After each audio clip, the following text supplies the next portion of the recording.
இந்த மேட்ச்ல toss win பண்ண ஆப்கானிஸ்தான் ஃபர்ஸ்ட் bowling போட்டாங்க. இப்படி ஃபர்ஸ்ட் பேட்டிங் வந்த இந்தியாவுக்காக ஓபனிங் செஞ்சது பிரியன்ச் ஆரியாவும் வைபவ் சூரியவம்சியும் தான். இந்த மேட்ச்ல ஆரியா தன்னுடைய கிளாசிக் டிரைவ்ஸ் மூலம் ஃபர்ஸ்ட் ஓவர்ல பவுண்டரிஸ் ஸ்கோர் பண்ண தொடங்கிட்டார். மற்ற பக்கம் எல்லாராலையுமே எதிர்பார்க்கப்பட்ட சூரியவம்சி 0 ரன்ஸ்ல இருக்கையே ஒரு கிளட்ச் சான்ஸ் கொடுத்திருந்தார்.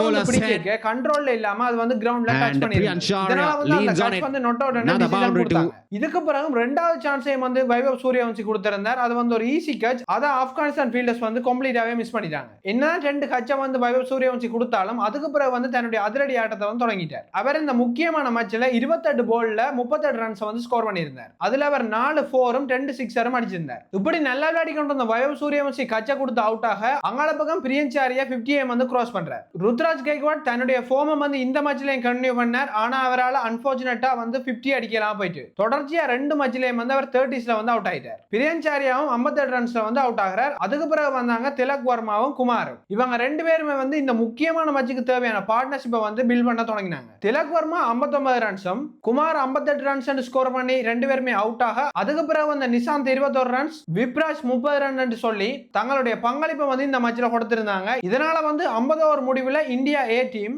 319 ரன்ஸ் ஸ்கோர் பண்ணியிருந்தாங்க. 9 விக்கெட்ஸ் இழந்து.